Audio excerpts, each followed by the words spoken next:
Step into Value Zone. Value Zone. Hypermart. Patancheru. మార్కెట్కు వెళ్తేనే నాన్న చెయ్యి వదలరు పిల్లలు. అలాంటిది లక్షలాది మంది దర్శనానికి వచ్చే శబరిమలలో తండ్రి చెయ్యి వదిలితే, ఆ తండ్రి కనిపించకపోతే ఆ పిల్లాడి పరిస్థితి ఎలా ఉంటుంది? ఇదిగో ఈ స్వామి పరిస్థితి కూడా అదే. శబరిమలకు తండ్రితో వెళ్ళగా తండ్రి కనిపించకుండా పోయాడు. అంతే, అప్ప అప్ప అంటూ కన్నీళ్లు పెట్టుకుంటూ చేతులెత్తి మొక్కుతున్న ఆ స్వామిని చూస్తే గుండె తరుక్కుపోతుంది. ఎవరి కళ్ళలో కూడా నీళ్లు ఆగడం లేదు.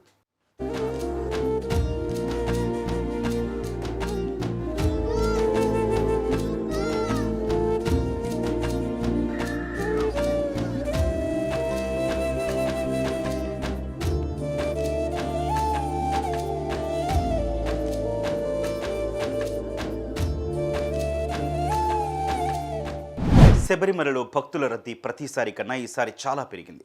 లక్షల మంది భక్తులు శబరిగిరులకు వస్తున్నారు. దీంతో దర్శనాలకు తీవ్ర ఇబ్బందులు కలుగుతున్నాయి. రద్దీని కంట్రోల్ చేయడం అధికారుల తరం కావడం లేదు. మరోవైపు ట్రైన్లలో, బస్సుల్లో, సొంత వాహనాల్లో వేలాది మంది తరలి వస్తున్నారు. రోజుకు 80 నుంచి 1,00,000 వరకు వస్తుండటంతో దర్శనానికి సమయం 18 నుంచి 24 గంటలు పడుతోంది. రద్దీ కారణంగా శబరిపీఠం నుంచి పంబ వరకు క్యూలైన్ విస్తరించింది. దీంతో దర్శనాలు చేసుకోకుండానే కొందరు పందలం ఆలయంలో నెయ్యాభిషేకం చేసి వెనక్కి వెళ్ళిపోతున్నారు స్వాములు.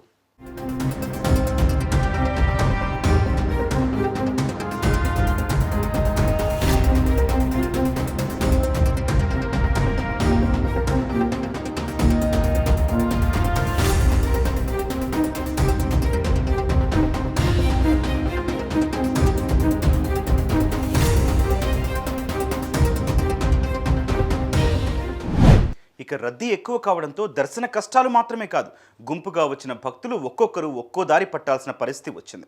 అలా విడిపోతున్నారు. తమ వారి కోసం వెతుకులాటలు మొదలు పెడుతున్నారు. ఇదిగో ఈ బాలస్వామి పరిస్థితి కూడా అంతే. తండ్రితో కలిసి మాలధారణ చేశాడు. అయ్యప్ప దర్శనానికి వచ్చాడు. కానీ తండ్రి కనిపించకపోవడంతో ఎలా ఏడుస్తున్నాడో చూడండి.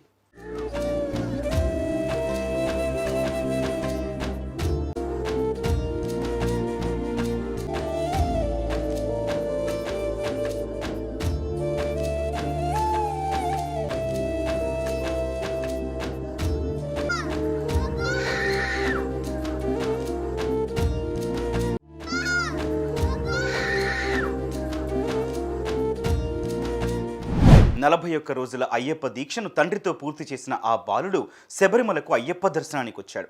అక్కడ తండ్రితో కలిసి బస్సు ఎక్కాడు. ఇంతలోనే కొన్ని వస్తువులు తీసుకొనిచ్చేందుకు బస్సులోంచి దిగాడు తండ్రి. తండ్రి అప్పటికీ రాకపోవడంతో భయపడిపోయాడు. బస్సంతా వెతికాడు.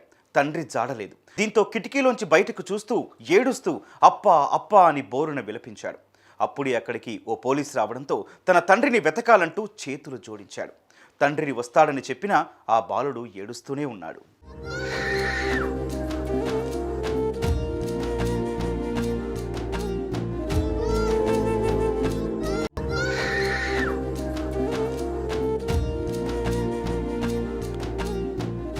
ఇక పోలీసులు ఆ బాలుడిని కూడా బస్సులోంచి దింపారు. అతని తండ్రికి కాల్ చేశారు. పరుగున వచ్చిన తండ్రిని చూసి బాలుడు పట్టుకొని కన్నీళ్లు కార్చాడు. అప్పా అప్పా అంటూ వెక్కి వెక్కి ఏడ్చాడు. బాలుడు ఏడుస్తుండగా అక్కడున్న వారు వీడియో తీశారు. ఇక పోలీసుల సాయంతోనే తండ్రి కొడుకులు కలిశారు.